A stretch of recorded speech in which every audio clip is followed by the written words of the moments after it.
자, 2장으로 갑니다. 진노의 자녀에서 사랑받는 자녀로. 저는 오늘 이 제목 자체를 적기 전에 사실 저의 제목은, 원래 제목은 이거였습니다. 어떻게 구원받는가 였습니다. 우리는 어떻게 구원받는가? 우리가 진노의 자녀에서 사랑받는 자녀로 어떻게 되는가? 한 이야기로 시작하겠습니다. 어떤 랍비가 사람들에게 물었습니다. 먼저 첫 번째 나타난 유대인에게 이렇게 묻습니다. 길에서 돈을 주었을 때, 그리고 그 돈이 그 지갑에 들어있는데 상당히 많은 양일 때 너는 어떻게 하겠는가? 그랬더니 첫 번째 사람은 이 돈을 하나님이 주신 선물로 생각하고 제가 가지겠습니다. 그랬더니 이 랍비가 그 사람에게 말합니다. 당신은 도둑이군. 당신은 도둑이야. 이렇게 말을 하는 겁니다. 또 두 번째 유대인에게 물어봅니다. 똑같이 질문했습니다. 그랬더니 두 번째 유대인은 뭐라고 말했냐면 이것은 제 것이 아니니 임자를 찾아주겠습니다. 그랬더니 이 랍비가 말합니다. 당신은 바보군. 바보야, 바보. 아까는 도둑이라고 말하더니 이번엔 바보라고 해요. 자, 세 번째 사람은 그 앞에 사람들은 아마 못 봤을 겁니다. 그런데 세 번째 사람에게 똑같은 질문했더니 세 번째 유대인이 말합니다. 저는 그 돈을 주인에게 돌려줘야 한다는 것은 알고는 있지만 제 마음이 얼마나 약한지도 알고 있습니다. 그 지갑을 어떻게 해야 할지 제 자신이 잘 모르겠습니다.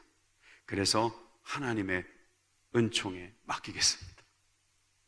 이렇게 말을 했더니 이 랍비가 정답이라고 말을 하는 겁니다. 여러분, 우리는 똑같은 질문을 받았을 때 어떻게 해야 될까요?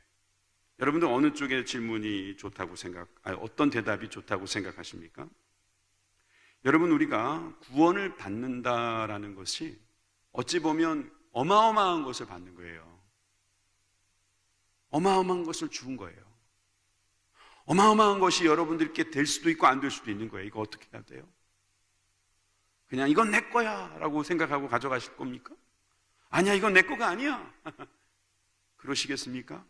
아니면 이건 내 거로 하고는 싶지만 내 거 같지는 않아서 이거 어떻게 해야 되지? 그러면서 하나님의 은혜만 구하시겠습니까? 여러분들의 고민이 시작된 것이 보입니다. 자, 이 고민을 가지고 오늘 말씀에 들어가 봅니다. 이 말씀에서 첫 번째, 우리는 허물과 죄로부터 우리를 살려주신 주님을 만나게 됩니다. 자, 1절을 같이 읽겠습니다. 시작. 너희의 허물과 죄로 죽었던 너희를 살리셨도다. 제가 노란 글씨로 너희를 살리셨도다. 예, 주님이 우리를 살리셨습니다. 믿으십니까? 예, 여러분, 그것이 우리들의 결과적인 믿음이죠. 근데 우리는 죽었다는 거예요. 그죠? 자, 그리고 이 너희, 여기에서 말하는 너희는 누구냐? 앞에 있는 말이 들어가요. 우리의 허물, 우리의 죄, 이것 때문에 죽었던, 죽을 이 아닙니다. 죽을 이 아니고 앞으로 죽게 될 이것도 아니고요. 죽었던. 우리는 어떤 사람이냐면 죄 때문에 죽었던 사람이. 여러분, 이 1절은 원어로 보나 영어로 보나 또 다른 언어로 보면 대부분 어떻게 되어 있냐면 살리셨도다라는 말이 안 나와요. 그래서 우리 성경에도 보면은요, 살리셨도다가 작은 글씨로 되어 있어요. 여러분 성경에 보면 좀 좋은 성경은 살리셨도다라는 말이 작게 되어 있을 거라고. 왜 이거 작게 되어 있지? 왜 갑자기 성경 구절이 소심해졌지? 이런 생각이 들 거예요. 왜냐하면 원어에는 좀 살리셨도다가 안 나오고 5절에 가서야 이 1절에 있는 말씀의 결론이 살리셨도다라는 말이 나오거든요. 그러면 어떤 뜻이 되는 거냐 하면은 너희는 허물과 죄로 죽었다, 이 말입니다. 1절에 우리 자신에 대해서 성경은 이렇게 선언하고 있는 겁니다. 너희는 허물과 죄로 죽었다. 여러분, 우리가 어떤 사람이라고요? 허물과 죄로 죽었다는 사람. 과거형입니다. 죽었던 사람이에요. 죽었던. 여러분, 우리를 대단하게 생각하지 마십시오. 여러분, 우리가 대단한 사람이라면 이 바이러스도 금방 없앴어야 되는 거예요. 우리가 만약 대단한 사람이면 역사가 이 정도 흘렀으면 많이 좋아졌어야 합니다. 우리가 정말 대단한 사람이면 우리가 사는 인생 속에 우리는 행복을 가져야 될 것입니다. 그렇게 잘생겼으면 행복하셔야죠. 그렇게 돈이 많으면 행복하셨어야죠. 그렇게 건강하시면 행복하셨어야죠. 그렇게 사람들에게 인기가 많으면 행복하셨어야지요. 그 정도 사셨으면 행복하셨어야지요. 그 정도 경험하셨으면 행복하셨어야지요. 왜 우리는 그 많은 것을 가지고도 행복할 수 없을까요? 우리가 바로 죽은 사람이기 때문에. 그래서 당신은 죄인입니다 라는 말, 다른 말로 당신은 죽었습니다 이런 말인데, 세상 사람들은 이 말 들으면 굉장히 싫어합니다. 전도할 때 이 말 하면 참 위험해집니다. 그렇지만 이건 사실입니다. 이건 우리들이 그들에게 말하기는 참 어렵고 그들이 이해를 못하니까 말해봐야 참 어떨 때는 참 힘들어지는 말이지만 이건 사실입니다. 우리는 영적으로 보면 죽은 사람들이에요. 태어날 때부터 죽음을 갖고 태어나는 사람이잖아요. 저 이쁘고 정말 저 착하고 저 정말 눈에 넣어도 안 아픈 아이들이요, 태어날 때부터 사망을 가지고 태어나는 거예요. 죽어가고 있는 거예요. 실제로 보면 살아간다는 말에 또 다른 말은 죽어가고 있다는 거예요. 여러분, 우리가 그런 인간들입니다. 그런데 주님께서 살리셨다 이 말이에요. 사실 이 1절만 가지고도 설교 오래 할 수 있겠더라고요. 왜냐하면 이 허물과 죄라는 말 때문에 또 그렇습니다. 창세기 보면 50장 17절에 이런 말씀이 나옵니다. 너희는 이같이 요셉에게 이르라, 내 형들이 내게 악을 행하였을지라도 이제 바라건대. 이거 누가 한 말이겠습니까? 야곱이 한 말이겠죠, 그죠?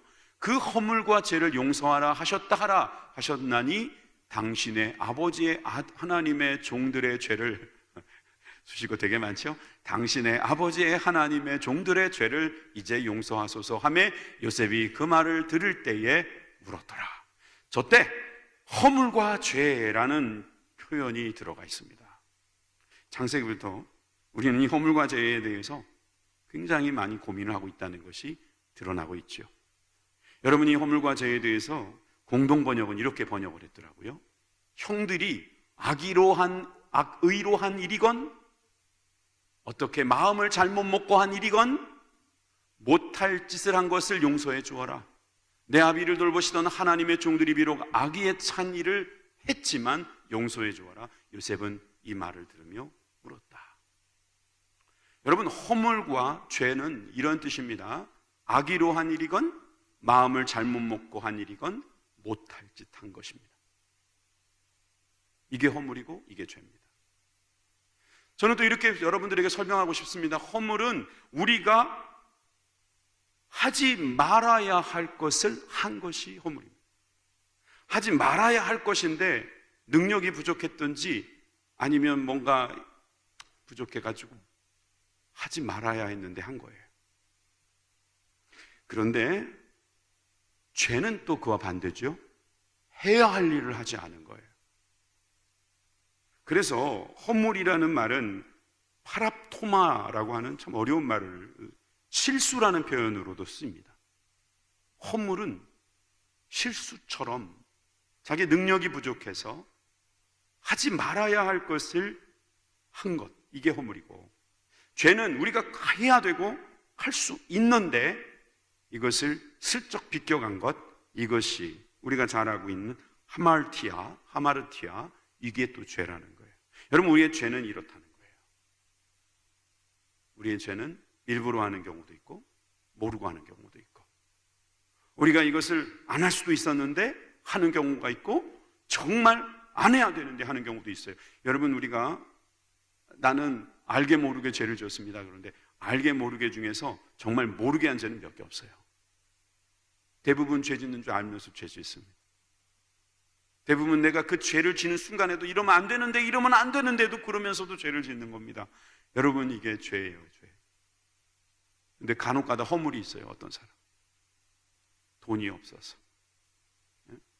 정말 너무너무 힘들고 외로워서, 뭐 그런 분들도 있을 수 있겠죠. 근데 여러분, 이 허물과 죄 때문에 우리는 죽었다. 여러분, 이 허물과 죄를 우리가 이길 수가 없습니다. 이따가 말씀드리겠지만 우리가 못 이기는 게 바로 이 허물과 죄예요. 그리고 욕심 같은 것도 못 이겨요. 그래서 우리는 죽었어요. 여러분, 우리가 죽었다는 사실 앞에서 우리는 그냥 아멘 할 수밖에 없어요. 왜? 우리가 이 육신도 죽을 거를 알겠지만 결국 우리가 가장 두려워하는 게 죽는 거거든요. 이 죽음의 문제는 그 누구도 해결할 수 없거든요. 그런데 이 죽음의 문제가 바로 가장 하나님과 우리 사이에 가장 심각한 문제예요. 그래서 똑같이 죽음이라고 씁니다. 세상 사람들은 늙어서 죽거나 병들어서 죽거나 우리의 바이탈이 멈출 때 이것을 죽는다 이렇게 표현하지만 성경에서 말하는 죽음은 아니죠. 하나님과 관계가 끊어진 것을 죽음이라고 말을 하는 거예요. 근데 언제 끊어지냐면 허물과 죄로 인해서 끊어지는 거예요. 우리는 언제부터 끊어졌을까요? 그렇습니다. 아담과 하와 때부터 끊어져 버린 거예요. 그리고 끊어져서 우리는 그냥 죽은 채로 있었습니다. 여러분 혹시 사랑하는 분들이 계시죠? 있죠? 예, 있을 겁니다. 근데 그분이 돌아가셨습니다. 죄송한 이야기가 되겠어요. 예, 그럴 수 있어요. 이해하고 들으십시오. 죽은 분들을 옆에 놓고 그 죽은 시신이 썩어가는데도 그분을 계속 사랑하실 수 있습니까? 그렇지는 않습니다. 그래서 우리가 그렇게 장례를 하는 겁니다. 여러분, 우리가 죽은 사람을 사랑할 수는 없는 겁니다. 죽은 그 자체를 놓고 사랑하기는 쉽지가 않습니다. 살아있을 때, 살아있는 사람을 우리가 사랑하는 겁니다. 사실 죽었던 것을 사랑한다는 것이 쉬운 일이 아니죠. 여러분, 하나님께서 우리를 허물과 죄로 죽었던 우리를 사랑하신다는 게 이게 놀라운 일입니다. 그러니까 살리신 거잖아요. 자, 이 문제가 바로 문제라는 거죠. 자, 에베소서 2장 2절로 갑니다. 그래서 우리가 죽었다 이거죠. 죽었는데 죽었을 때에 그때에 너희가 그 가운데서 행하여, 그 가운데는 뭐겠습니까? 허물과 죄 가운데서 행하여 이 세상 풍속을 쫓고, 이 세상의 풍속, 이 세대를 본받지 말라 그랬는데 이 세대를 본받으면서 공중의 권세 잡은 자 악한 영에게 따라가는 거예요. 쫓고 따라가는 거예요. 졸졸졸졸 쫓아다니는 겁니다. 애들이 엄마 아빠 쫓아다니듯이 졸졸졸졸 쫓아다니는 거예요. 뭐 먹는 거 안 나오나, 뭐 좋은 거 안 주나 하고 졸졸졸 쫓아다니는 게 우리들의 모습이었다는 겁니다. 곧 지금 불순종의 아들 가운데서 역사하는 영이다. 여러분, 공중의 권세 잡은 자, 그 사람이 바로 영인데 어떤 영이냐면 불순종의 아들들 가운데서 지금 일하고 있는 영이다 이 말입니다. 악한 영들이 지금 불순종의 아들, 즉 어둠의 자녀들, 죽은 그 좀비 같은 존재들을 막 다스리고 있는데 그 영에게 휘둘리고 있다 이 말입니다. 2절은 그런 뜻입니다. 우리들이 그런 존재였다는 뜻이에요. 사실 오늘 이 에베소서 2장은 구원론에 대한 이야기일 것 같습니다. 여러분, 이 구원론에 대해서 우리가 잘 알고 있어야 돼요. 우리는 죽었던 사람이에요. 죽을 죄인이 아니고요, 죽었던 사람입니다. 그래서 죽었던 사람을 주님께서 예수님을 살리신 그 부활의 영으로 우리를 살리셨다는 사실을 꼭 믿으셔야 합니다. 우리가 어떻게 죽었냐면 허물과 죄로 죽었다는 거예요. 왜 죽었습니까? 저 악한 영들 때문에 죽은 거죠. 악한 영이 우리를 죽였고 그 영들에게 우리는 휘둘리면서 살아갔던 존재들이다 이 말입니다.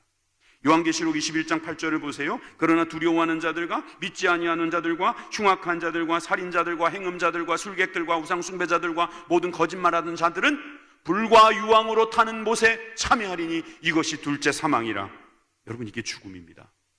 이 둘째 사망, 우리 첫 번째 죽음은 우리가 이렇게 우리 몸이 죽는 거라면, 둘째 사망은 우리가 저 사람들, 다시 읽고 싶지 않은 저 사람들이 불과 유황으로 들어가는 거, 그게 죽음이라. 우리는 저기 안 들어가도 됩니다. 믿으시면 아멘 하십시다. 왜요? 우린 예수님께서 우리의 죄를 지시고 우리 저 모든 죄, 우리도 옛날엔 저랬다 이거예요. 그런데 우리 저 모든 죄들을 주님께서 십자가에 지시고 단번에 영원히 해결하셨기 때문에, 여러분, 우리는 구원받았습니다. 할렐루야, 구원됐네. 여러분, 이 구원의 기쁨이 우리 가운데 있기를 바랍니다. 여러분, 지옥불에 들어가서 그냥 딱 죽어버리면 좋겠는데 이게 영원히 그렇게 된다고 생각하니까 생각만 해도 끔찍한 거예요. 사람들은 이 지옥 이야기를 싫어합니다. 그리고 교회는 마치 교회의 교리는 마치 우리가 예수님 안 믿으면 지옥으로 보내는 것처럼 이렇게 사람들이 이해를 합니다. 우린 그렇게 말한 적 없습니다. 우리는 그렇게 말한 적이 없어요. 그렇게 말하고 싶지도 않고요. 우린 가만히 있으면 지옥 가는 거예요. 그냥 우리가 지옥에 보내고 자시고 할 게 없어요. 우리는 그냥 죽었던 존재고, 그래서 죽었던 자들이 결국 가야 할 곳은 그곳입니다. 하나님과 떨어져 있는 사람들의 종착지는 유황과 불못입니다. 여러분, 이 사실을 우리가 너무 어떻게 보면 이제 전도할 때 진지하게 말해주면 사람들은 믿지도 않고, 아니 아무리 죄라도 그렇지 하나님께서 사랑한다며, 근데 사랑하는 사람들을 이렇게 죽이는 게 어디 있어? 그렇게 말할 수 있을 거예요. 근데 우리가 이렇게 생각해야 돼요. 잘 이해해 보세요. 어떤 사람이 불치병에 걸렸습니다. 이거 죽을 수밖에 없는 병입니다. 의사들 다 손 졌습니다. 아무도 못 고친다고 했습니다. 죽어야 되는 것만 기다리고 있습니다. 그런데 신약이 발견됐습니다. 이 신약을 먹기만 하면 삽니다. 자, 그런데 이 사람이 이 신약을 안 먹었습니다. 왜 죽은 겁니까? 신약을 안 먹어서 죽은 겁니까? 아니면 그 불치병 때문에 죽은 겁니까? 둘 다 말이 됩니다. 원래 죽어야 할 사람이 죽은 겁니다. 불치병 때문에 죽는 겁니다. 사람이 그렇다는 거예요. 불치병 때문에 원래 죽게 돼 있습니다. 그런데 약을 안 먹으면 죽는 거예요. 여기서 약을 먹으면 살 수 있었어요. 바로 구약과 신약이죠. 복음을 먹었으면 사는 건데 이걸 안 먹어서 죽은 거니까 마치 예수 안 믿으면 지옥 간다, 이런 말이 나오는 겁니다. 그런데 실상은 우리는 영원히 죽었던 사람이고 그냥 가만히 있으면 지옥불에 들어갈 존재들이다, 이 말입니다. 이 사실을 여러분들이 믿으신다면 구원받으신 분들인 줄 믿습니다. 이 말씀을 이해하신다면 주님께서 여러분들에게 지혜와 계시의 영을 부어주셔서 이 말씀이 느껴지고 이 말씀 때문에 평안함이 있고 이 말씀 때문에 죽음을 두려워하지 않는 십자가의 용사, 하나님의 거룩한 자녀가 된 줄 믿습니다. 에베소서 2장 3절을 보십시오. 전에는 우리도, 여러분이 에베소를 쓴 이 감옥에서 옥중서신을 쓰고 있는 바울은 이렇게 말합니다. 나도 전에는 다 그 가운데서 우리 육체의 욕심을 따라, 여기 나오잖아요. 우리 육체의 욕심을 따라. 여러분, 유대인 중에 유대인, 정말 기가 막힌 삶을 살았던 사도 바울도 자기는 육체의 욕심을 따라 지냈다, 이 말을 하고 있습니다. 예수 믿기 전에는 육체의 욕심을 따라 살았고 육체와 마음이 원하는 것을 하였다 그랬어요. 그래서 다른 이들과 같이 본질상 진노의 자녀였다. 이 본질상이라는 것은 by nature, 원래부터 자연적으로 원래 우리는 진노의 자녀였다는 거예요. 우리는 진노의 자녀로 영원히 죽었던 존재들이다라고 하는 것을 말하는데, 여러분 왜 그러냐면 욕심 때문이다. 욕심. 우리가 가지고 있는 욕심, 육체의 욕심, 육체와 마음이 원하는 것, 이게 다 욕심 아닙니까? 성경에서 육체라는 단어가 나오면 두 가지로 보통 이제 원어를 씁니다. 하나는 소마, 또 하나는 사락스라고 씁니다. 소마라는 말은 주로 언제 쓰냐면 하나님은 신이시고 우리는 육체다 말할 때 그 소마. 그런데 이 사락스라는 말은 그냥 고기 덩어리예요. 고기 덩어리. 우리 육체가 고기 덩어리잖아요. 아무 희망도 없고 의미도 없을 수 있는 이 사락스 같은 존재들이다. 여기선 사락스예요. 사락스. 우리는 그냥 고기 덩어리 같은 것에, 고기 덩어리에다가 욕심을 계속 채우는, 돼지에다가 진주 목걸이 달아주고 향수 뿌려주고 예쁘다고 막 말하면서 또 똥 나오면 또 그거 갖고 또 계속 반복적으로 어려움을 당하는 그런 사락스였는데, 그러니 원래부터 진노의 자녀였다. 여러분, 허물과 죄로 죽었던 우리를 주님께서 살리셨습니다. 이것이 우리가 구원받게 된 첫 번째 이유이며 또 주님께서 우리를 도우시는 방법이었습니다. 여러분, 내가 누구인지를 먼저 아는 거예요. 나는 본질상 진노의 자녀였다. 죄와 허물과 죄로 죽었던 자들이었다. 그 중에 하나였다. 여러분, 이 사실이 우리들이 구원이 필요한 존재라는 사실을 알게 되는 거죠. 두 번째로, 하나님의 사랑이 우리를 살리셨다. 첫 번째는 허물과 죄로 우리를 살리셨다면, 두 번째는 하나님의 사랑이 우리를 살리셨다는 거예요. 하나님의 사랑이. 우리 4절과 5절을 같이 읽습니다. 국률에 풍성하신 하나님이 우리를 사랑하신 그 큰 사랑을 인하여 허물로 죽은 우리를 그리스도 예수와 함께 살리셨고 너희가 은혜로 구원을 얻은 것이라. 아멘. 좋은 말씀인지요. 자, 그런데 우리 한국어 성경에는 이 4절 앞에 중요한 단어 하나가 빠졌습니다. 그러나. 이 그러나가 빠져 있어요. 자, 위에 있던 3절을 볼까요? 3절에는 본질상 진노의 자녀이었더니, 본질상 진노의 자녀였다, 그래서 라고 됐으면 우리 끝나는 건데, 본질상 진노의 자녀니까 너 인생 그냥 그렇게 살다가 넌 영원히 죽는 거야, 이렇게 사실을 알려주고 살아있는 동안 즐기고 먹고 그냥 행복하게 살아라, 이런 정도로 끝났으면 성경이 이렇게 길어지지도 않았겠죠. 그런데 이 성경에 보니까 진노의 자녀이었더니, 그래서가 아니라 그러나, 할렐루야, 그러나가 복음입니다. 그러나 긍휼에 풍성하신 하나님이, 여기 두 가지 기적이 나옵니다. 첫 번째 기적은 뭐냐면 우리가 살아났다는 거예요. 주님께서 우리를 살리셨다. 여러분 믿으십니까? 우리를 사랑하신 그 큰 사랑, 우리는 허물과 죄로 죽었던 우리를 살리셨다. 여러분, 허물로 죽은 우리 살리셨다. 믿으십니까? 여러분, 어떻게 우리를 살리실 수 있어요? 여러분들은 살리실 수 있어요? 저는 못 살리겠어요. 의사도 못 살려요. 허물로 죽은 죄인은 못 살려요. 네, 독약 먹고 죽어가는 사람은 어떻게 살릴지 몰라도 허물로 죽은 우리는 못 살립니다. 하나님만이 하실 수 있는 거예요. 이게 첫 번째 기적이고요. 두 번째 기적은 우리를 사랑하신 그 큰 사랑입니다. 자세히 보세요. 우리를 사랑하신 그 큰 사랑. 여러분, 우리를 어떻게 하나님이 사랑하실 수가 있냐고요. 죽었던 우리인데요, 그것도 진노의 자녀였는데요, 우리를 사랑하신대요. 그냥 사랑이 아니라 큰 사랑이에요. 여러분, 이 사랑, 이건 아무나 할 수 있는 게 아닙니다. 이 사랑이 기적입니다. 아멘이 왜 작아지셨습니까? 나는 사랑받을 자격이 없다고 생각하십니까? 그렇죠. 그래야죠. 그게 사랑이죠. 여러분, 그래서 우리는 하나님의 사랑을 받은 존재라는 것을 이렇게 성경을 보면서, 때로는 아멘을 소심하게 하면서, 그래, 나는 그런 사랑받을 자격이 사실 없어. 근데 여러분, 아멘을 작게 했다고 주님께서 덜 사랑하시는 건 아닐 겁니다. 큰 사랑으로 우리를 살리셨습니다. 자, 우리 두 가지 기적. 여러분, 우리는 허물로 죽은 죄인인데 살리셨고, 우리 같은 정말 버러지 같은, 벌레 같은 우리들을 주님께서 살리셨다. 여러분, 이것이 우리에게 큰 은혜고 기적인 줄 믿으시기 바랍니다. 자, 이게 사랑이에요.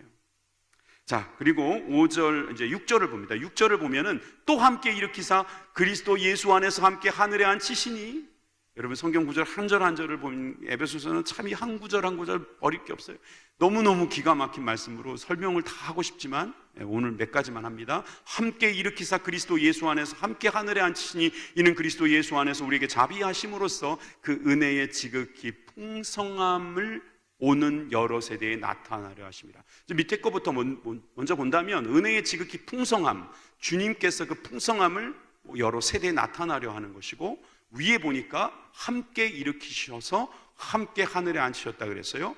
그런데 여러분, 5절에 가보면 5절에도 함께 살리셨다는 말이 나옵니다. 그래서 여러분, 여기서 함께라는 말이 3번 나옵니다. 함께가 나오잖아요. 근데 이 함께, 주님께서 누구와 함께해요? 그리스도 예수와 함께. 누구랑? 우리랑. with Christ. 우리와 그리스도가 함께. 여러분, 이것은 시간상 함께라는 뜻이 아니에요. 구조적인 함께예요. 주님께서 우리와 하나가 되셨다는 거예요. 하나님께서 우리를 그리스도 취급해 주신 거예요. 놀라운 기적이죠. 그래서 어떻게 하셨냐면 살리셨고, 일으키셨고, 앉히셨습니다. 자, 다시 보세요. 함께 살리셨고, 함께 일으키셨고, 함께 앉히셨습니다. 여러분, 우리가 어떻게 구원을 받았는가? 주님께서 예수와 함께 살리셨기 때문입니다. 그리고 우리를 일으키셨습니다. 여러분, 살리셨다는 것과 일으키셨다는 것은 같은 말처럼 보이지만 그냥 살려놓고 누워있는 사람도 있죠. 근데 일어나가지고 이제 움직이면서 생명력 있게 활동을 하는데 나중에 어떻게 됩니까? 함께 하늘에 앉히시니. 할렐루야. 우리는 하늘에 앉게 될 것입니다. 주님과 함께 왕노릇할 것입니다. 이게 구원입니다. 그냥 구원짜리 구원이 아닙니다. 이건 하늘 보좌 옆에 앉혀주시는 이 놀라운 은혜. 어떻게 시작된 겁니까? 바로 하나님의 사랑으로. 하나님의 사랑이 아니고서는 이 이야기를 할 수가 없습니다. 로마서 5장 8절의 말씀입니다. 우리가 아직 죄인 되었을 때에 그리스도께서 우리를 위하여 죽으심으로 하나님께서 우리에게 대한 자기의 사랑을 확증하셨느니라. 여러분, 하나님께서 우리에 대한 자기의 사랑을 확증하시려고 하나님께서 죽으신 게 아니라 하나님의 독생자 예수 그리스도를 우리를 위하여 죽게 하셨다는 거예요. 우리가 아직 죄인 되었을 때. 죄인이란 말은 주님과 끊어져 있는 상태고 죽었던 존재고 여러분 진노의 자녀인 상태인데 주님께서 우리를 사랑으로 우리를 구원하셨다는 사실을 믿으시기 바랍니다. 여러분, 이게 바로 구원입니다. 여러분, 구원은 그냥 구원파들이 말하는 것처럼 그런 구원이 아닙니다. 말도 안 되는 구원 아닙니다. 정말 하나님께서 우리는 영원히 죽었던 정말 희망이라고는 눈꼽만치도 없는 우리들에게 사랑이라고 하는 그 놀라운 주님의 그 성품을 통해서 우리를 살리신 것입니다. 이 살리심을 통해서 우리가 주님과 함께 영원한 나라에서 살게 하셨다는 것. 여러분, 이것이 단순히 살게 하고 다시 죽이신 게 아니라 영원히 함께 살려고 하시는 하나님의 계획도 있다는 사실을 우리는 또 알면서 놀라는 것이죠. 그래서 우리에게 시민권을 줍니다. 빌립보서 3장 20절입니다. 오직 우리의 시민권이 어디에 있다고요? 하늘에 있는 자다. 거기로서 구원하는 자 곧 주 예수 그리스도를 기다리노니. 우리의 시민권 하늘에 있습니다. 지금 우리는 대한민국이라고 하는 나라의 주민권도 갖고 있어요. 그렇지만 우리는 또 하나님 나라의 시민권도 갖고 있어요. 이중국적자입니다. 그런데 우리가 이중국적을 가지게 된 이유는 하나님의 사랑이었습니다. 제가 무슨 말 할지 아실 것 같죠? 예화로. 그래요. 아프가니스탄 이야기 안 할 수가 없어요. 오늘은 이게 아주 좋은 예가 될 것 같아요. 아프가니스탄 우리 정부를 도왔던 그 아프가니스탄인들에게 비자를 발급하는 겁니다. 일단 피난을 시키는 거죠. 우리나라로 데려와서 거기서 놔두면 죽을 것 같으니까 살리는 거예요. 하나님께서 세상에 우리를 두지 아니하시고 우리를 살리시는 거예요. 우리가 뭐 휴거라는 단어도 알고 있고 주님께서 우리를 일으키시고 앉히시겠다는 말씀도 좀 전에 들었기 때문에 주님께서는 우리를 구원하실 겁니다. 구원하셔서 여러분 우리에게 시민권을 주는 거예요. 아마 아프가니스탄 쪽은 아마 일단은 영주권 내지는 비자 정도만 줄 것 같아요. 그렇지만 돌아가기 힘든 경우는 어떡하겠어요? 한국말 잘 배우고 또 우리나라에 살겠다는 의지가 굳고 또 우리나라에 또 기여한다 그러면 보나마나 아마 권한을 줄 수도 있을 겁니다. 사실 우리나라의 많은 사람들이 외국에 나가서 그렇게 영주권을 얻고 있거든요. 여러분, 우리가 시민권 이걸 얻는다는 것은요, 자기가 잘한다고만 되는 것은 아닙니다. 그 나라에서 받아줘야지만 되는 거예요. 그 나라가 그 사람들 받을 만한 능력이 돼야 되고요, 그 받아서 뭔가를 유익하다고 생각할 때 받는 겁니다. 근데 우리를 보십시오. 우리가 하나님 나라에 유익한 사람입니까? 하나님 나라에 뭔가 기여할 만한 사람입니까? 그런 자격이 있다고 생각하십니까?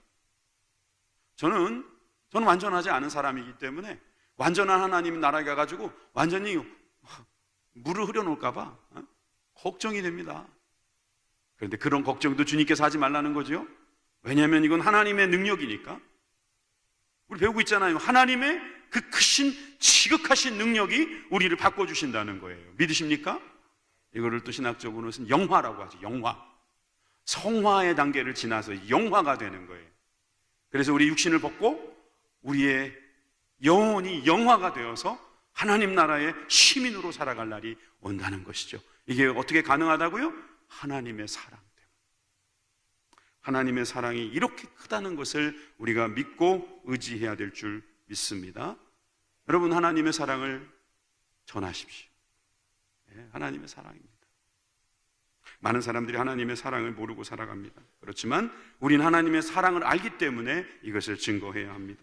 로마서 9장 19절에서 16절입니다. 그런즉 우리가 무슨 말을 하리요? 하나님께 불의가 있느뇨? 그럴 수 없느니라. 모세에게 이르시되 내가 긍휼히 여길 자를 긍휼히 여기고 불쌍히 여길 자를 불쌍히 여기리라 하셨으니 그런즉 원하는 자로 말미암음도 아니요 다른 박질하는 자로 말미암음도 아니요 오직 긍휼히 여기는 하나님으로 말미암음이니라. 누구를 하나님 백성 삼으신다? 누구를 하나님의 시민권으로 삼으신다? 긍휼히 여기는 사람. 주님께서 긍휼히 여기는 사람이에요. 답은 그거예요. 주님께서 사랑하시는 사람이에요. 다른 이유 없다는 거예요.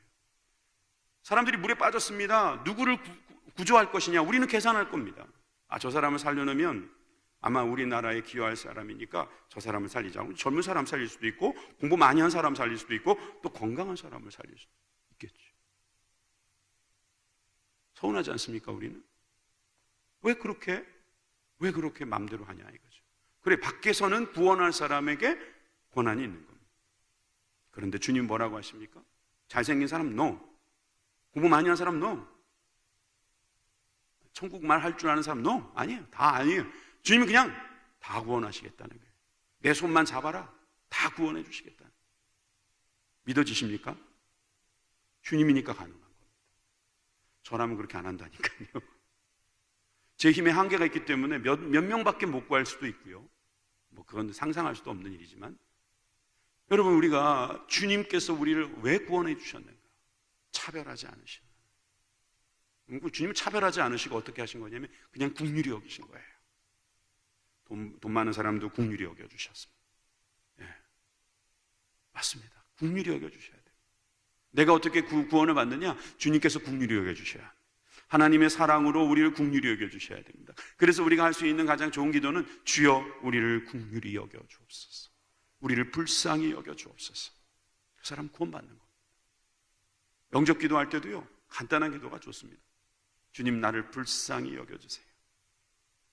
이것처럼 처절하게 주님 앞에 불쌍해 보이는 기도가 어디 있겠어요? 불쌍히 보이려고 하는 게 아니라 실제로 우리는 그렇게 밖에는 방법이 없어요. 주님, 저 하늘나라에 많이 돈 낼게요. 저 좀 구원해 주세요. 주님이 그러니까 구원해 주실 수 있다라고 생각하는 게 우리들의 생각일 수 있습니다. 그게 종교죠. 종교는 그렇게 많은 희생을 요구하기도 합니다. 그러나 이 복음은 종교가 아니에요. 그래서 주님께서 막 죽기 직전의 사람도 그냥 긍휼히 여겨서 구원해 주시는 거예요. 그러면 오랫동안 고생한 사람들이 이제 막 불평하죠. 갑자기 예수님의 비유가 생각나지 않습니까? 아침 일찍부터 와가지고 나는 정말 뼈가 빠지게 고생했는데 주님의 마음입니다. 주인이 긍휼하셔서 주인의 뜻대로 하겠다는데 자기가 기본적으로 나는 오래전부터 나는 열심히 살았다는 거 아닙니까? 그런 사람은 정말 구원받은 게 다행인 줄 아셔야 됩니다. 그래서 정말 우리 주님께서 우리를 불쌍히 여긴다는 것이 얼마나 귀한 은혜인지요. 에베소서 1장 19절과 20절을 함께 읽습니다. 시작. 그의 힘의 강력으로 역사하심을 따라 믿는 우리에게 베푸신 능력의 지극히 크심이 어떤 것을 우리로 알게 하시기를 구하노라. 그 능력이 그리스도 안에서 역사하사 죽은 자들 가운데서 다시 살리시고 하늘에서 자기의 오른편에 앉으셨다. 우리가 지난주에 배웠던 말씀이에요. 이해가 또 됩니다. 갑자기. 그죠? 두 번째, 우리가 하나님의 사랑이 우리를 살리셨다. 우리가 깨달았습니다.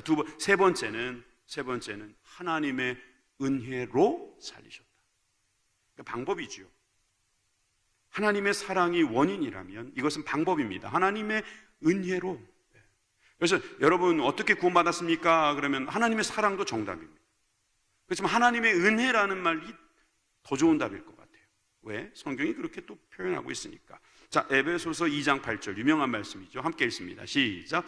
너희가 그 은혜를 인하여 믿음으로 말미암아 구원을 얻었나니 이것이 너희에게서 난 것이 아니요 하나님의 선물이라. 아멘, 아멘. 은혜를 인하여, by grace, 은혜에 의하여라는 뜻이에요. 은혜에 의하여. 아까도 나왔던 말이에요. 가로에서 나왔었잖아요.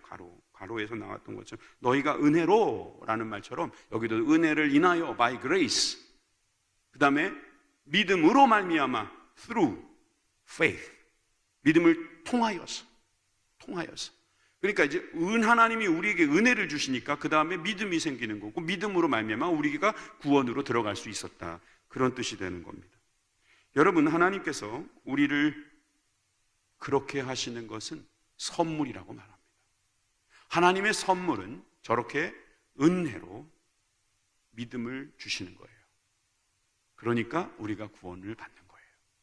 그래서 우리가 어떻게 한 게 아니니까 이것을 하나님의 선물이라고 표현하고 있습니다. 하나님 우리에게 선물 주시기를 원하십니다. 사실상 우리가 갖고 있는 것 중에 하나님의 선물이 아닌 것은 없다고 말할 수도 있습니다. 그런데 우리가 이 교리적으로 볼 때 하나님의 선물, 우리가 어떤 능력으로 조금이라도 더하거나 뺄 수 없다고 할 때에 우린 그걸 선물이라고 말을 해야 되거든요. 선물은 우리가 세상에서 말할 때는 내가 고를 수도 있잖아요. 너 뭐 받고 싶어? 그러면 돈으로 주세요 막 이러잖아요. 안 그래요, 여러분들은? 어차피 돈이 최고다 막 그러잖아요. 그러면서 돈으로 달라고. 이렇게 심각하죠? 여러분 돈 좋아할 것 같아서 돈 얘기했는데도 별로 그렇게 좋아하지 않으시네. 여러분, 이 돈에 대해서 사람들은 굉장히 그렇게 예민하기도 하고 막 좋아합니다. 왜냐하면 그것으로 모든 걸 다 할 수 있다고 생각하니까. 그래서 선물, 그러면 그 돈 이렇게 생각하는데요. 여러분, 선물이라는 것은 은사예요, 은사. 주는 사람 마음이에요. 주는 사람. 자, 우리가 잘 알고 있는 로마서 6장 23절 같이 읽습니다. 시작. 죄의 삭은 사망이요 하나님의 은사는 그리스도 예수 우리 주 안에 있는 영생이니라. 제가 또 표시는 안 했지만 영생이 은사입니다. 근데 이 은사가 뭐라고요? 선물이라고요. 세 번역으로 보여드릴게요. 죄의 삭은 죽음이요 하나님의 선물은 우리 주 예수 그리스도 안에서 누리는 영원한 생명입니다. 여러분, 우리에게 주신 이 선물, 거저 주시는 바, 여러분 그 은혜의 선물을 받으시기 바랍니다. 하나님의 선물은 하나님께서 정하셔서 우리에게 공급하시는 것입니다. 왜 이렇게 하실까요? 좀 하나님도 좀 젠틀하시게 우리가 원하는 대로 좀 주시면 안 될까요? 로마서 11장 29절에도 보니까 하나님의 은혜의 선물과 부르심에는 후회하는 일이 없습니다. 이런 말씀이 있습니다. 개역 개정에는 하나님의 은사라고 여기도 나와요. 근데 하나님의 은혜의 선물. 여러분, 하나님이 우리에게 공급하시는 이 선물은요, 또 부르심은요, 후회가 없어요. 완벽하다는 거예요. 하나님 보시기에 완전하다는 거예요. 왜 나는 왜 이렇게 조금 주십니까? 왜 저 사람은 저렇게 많이 주십니까? 그렇게 말하면 안 된다는 겁니다. 왜? 이건 하나님께서는 후회하지 않으시는 거죠. 우리가 뭔가 욕심이 있거나 우리가 딴 생각이 있거나 우리가 하나님의 그 생각을 이해하지 못했기 때문이겠지요. 하나님의 선물과 부르심에는 후회가 없습니다. 왜 이렇게 하실까요? 오늘 본문은 이렇게 설명합니다. 9절입니다. 행위에서 난 것이 아니니 이는 누구든지 자랑치 못하게 하려 합니다. 믿음으로, 그 믿음은 은혜에 의해서 주어진 거라고 했죠. 하나님의 선물로 주어진 그 믿음이라고 하는 선물은 행위하고 다른 거예요. 행위는 내가 할 수 있을 때는 그래도 자신만만하지만 못할 때는 결국 끝장입니다. 행위가 가지고 있는 그 묘한 그 매력이 있습니다. 우리가 뭔가를 막 행위로 보여줄 때 사람들은 자기가 살아있음도 느끼고 남보다 더 우월하다는 느낌도 들 거예요. 그러니까 우리가 어떻게 할까요? 자랑하게 되는 거예요. 또 행위를 못하면은 자랑 안 하겠죠? 근데 옆에 사람이 또 자랑하겠죠. 저 사람 못하는데 나는 하네. 은근히 자랑이 되는 거예요. 여러분, 기독교의 교리는 자랑이 아닙니다. 지난주에 설교에도 제가 말씀드렸지만 우리가 하나님의 은혜를 입어가지고 누구를 도와줄 때, 특히 우리의 이웃을 규정하고 그 이웃을 도와줄 때는 그 이웃이 자존심을 지킬 수 있도록 해줘야 됩니다. 너무 가혹해서 안 됩니다. 그냥 흘려놔야 합니다. 그냥 오다 주었다 이런 느낌으로, 이게 웬 횡재냐 이런 느낌으로 얻어가게끔 해줘야지 그 사람도 자존심이 안 상하고, 또 이거 생각해 보니까요, 이게 그래야만 또 다음에 의지도 안 합니다. 한번 도와주기 시작하잖아요. 노골적으로 생색내면서 자랑하면서 막 도와주잖아요. 처음에는 막 고맙다 그러다가요, 나중엔 자기 건 줄 알고 계속 달라고 그러죠. 이게 반복이 되면 성경에 나오잖아요. 근데 여러분, 성경에는 뭐라고 말하냐면 그냥 버려두어라, 흘려라, 남겨둬라. 그러면 그들이 주어갈 수 있도록 된다는 거예요. 이 영적인 여유가 있다면 하나님께서 우리를 통하여 일하신다는 사실을 여러분을 믿게 되는 것이죠. 자, 오늘 행위에서 난 것이 아니다. 누구든지 자랑하지 못하게 하려 합니다. 여러분, 하나님 앞에서 우리가 자랑을 할 때 누굴 자랑해야 되죠? 하나님만 자랑해야 돼요. 나를 자랑하거나 누구를 자랑하면 안 돼요.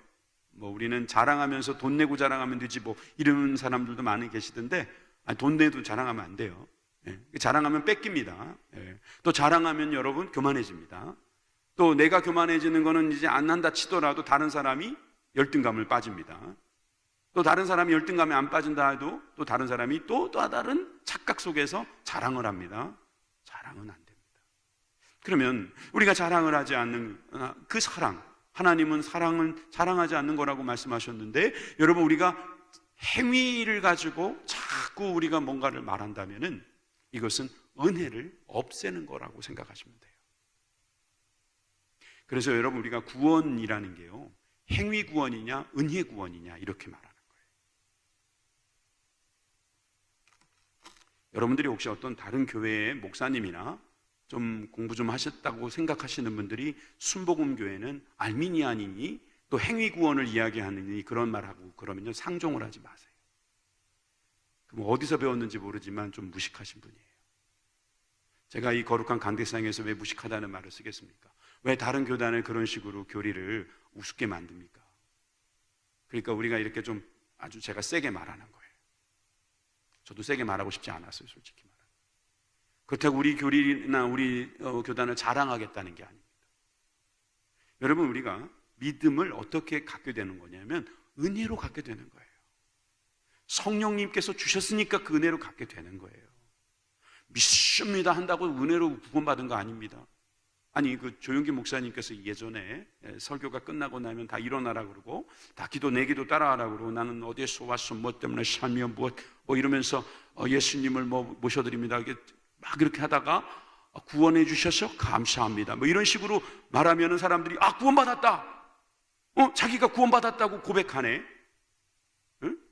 자기가 구원받았다고 선포하네. 전 알미니안의 특징인데, 알미니안 나중에 설명할 기회가 있을 겁니다.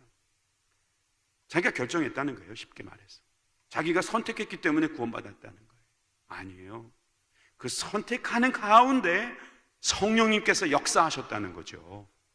그 역사하심을 우리가 믿기 때문에 감사하는 찬양과 송축과 송영을 한 것인데, 그것을 가리켜서 또 무슨 교리로 말하면은요, 여러분, 그럼 감리교도 다 이단이 되는 거예요. 성결교단 다 이단 되는 거예요. 그러면 이제 장로교하고 감리교단하고 막 싸우는 거예요. 막 그렇게 되면은요, 이게 교회가 하나가 될 수가 없어요. 그러니까 우리는 이거를 이렇게 믿으면 됩니다. 우리는 은혜로 구원을 받았다. 근데 그 은혜를 통해서 역사하시는 그 영이 누구냐? 성령님이시다. 예. 성령을 우리는 그래서 강조하는 거예요. 성령님께서 그 은혜를 통해서 믿음을 막 우리에게 주시니까 성령으로 아니하고서는 그리스도를 주라 할 수 없느니라. 여러분, 그렇게 되는 겁니다. 여러분, 그런 놀라운 은혜가 우리 가운데 있기를 바랍니다. 자랑하지 마십시오. 내가 선택해서 구원받았다 이런 말은 말도 안 되는 겁니다. 그렇다고 나는 아무것도 한 게 없습니다 이런 말을 하는 그런 가운데서 은근히 거룩한 척하고 나는 이제부터 난 누구보다도 더 낫다라는 어떤 모습을 자꾸 취한다면 그 또한 바리새인의 모습이 될 수 있기 때문에 우리는 항상 은혜 아니면 살 수 없다는 것을 우리는 늘 고백할 수밖에 없는 겁니다. 자, 에베소서 2장 10절 말씀, 우리 시간 많이 갔어요. 우리는 그의 만드신 바라 그리스도 예수 안에서 선한 일을 위하여 지으심을 받은 자니 이 일은 하나님이 전에 예비하사 우리로 그 가운데서 행하게 하려 하심이라. 너무 유명한 말씀이죠. 여기서 우리는 어떤 사람이라고요? 그의 만드신 바라. 이 원어로 보면 포이에마, 들어본 것 같죠? 포이에마, 만드신 바라, 포이에마. 그래서 어떤 번역에는 작품이라고 돼 있어요. 작품. 앞에다 걸자 붙이면 걸작품. 포이에마. 포이에마가 변해서 포임, 시가 됐죠. 시는 사람이 만드는 거잖아요. 그래서 우리 하나님께서 우리를 만드셨어요. 우리를 어떻게 만드셨습니까? 그리스도 예수 안에서 선한 일을 위하여 만드셨습니다. 선한 일. 자, 그래서 우리가 세 번역을 한번 볼까요? 같이 읽습니다. 시작. 우리는 하나님의 작품입니다. 선한 일을 하게 하시려고 하나님께서 그리스도 예수 안에서 우리를 만드셨습니다. 하나님께서 이렇게 미리 준비하신 것은 우리가 선한 일을 하며 살아가게 하시려는 것입니다. 구원의 이유를 우리는 이제 알게 되는 것입니다. 왜 주님께서 우리를 구원하셨습니까? 선한 일을 하게 하시려고. 사랑하셔서 구원하셨고요, 은혜로 구원하셨는데 그 은혜로 구원받은 우리들이 이제 할 일은 선한 일인 것이죠. 선한 일에는 지혜로우시기 바랍니다. 악한 일에는 미련하시기 바랍니다. 주님께서 주신 그 선한 일에 힘쓰시기 바랍니다. 주님께서 우리를 창조하신 목적입니다. 이것을 모르면 안 됩니다. 그래서 잠언 솔로몬은 이런 말을 했습니다.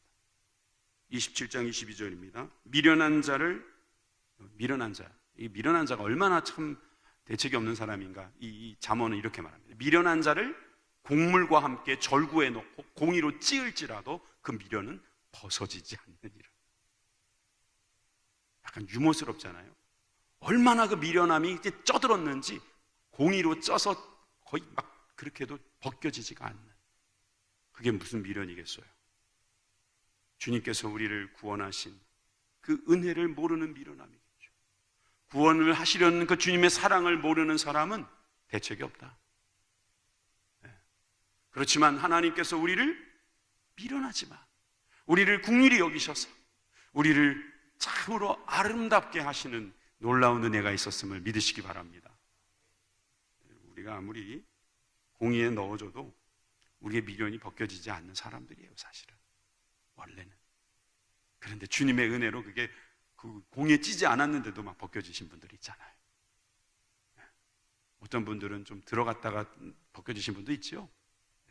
그런데 주님께서 우리를 벗겨서, 우리의 죄를 벗기셔서 우리를 새롭게 하셨다는 그 사실이 우리에게 큰 믿음이 되는 것입니다. 오늘 말씀의 제목처럼 진노의 자녀였던 우리가 주님의 사랑을 받는 거룩한 자녀가 된 것은 바로 하나님의 사랑과 은혜 때문입니다. 우리의 허물과 죄로 우리는 죽었습니다. 그러나 살리셨습니다. 그 살리신 은혜를 우리가 주님 앞에 찬양합니다. 아멘. 우리 찬송가 드리시겠습니다. 찬송하시겠습니다.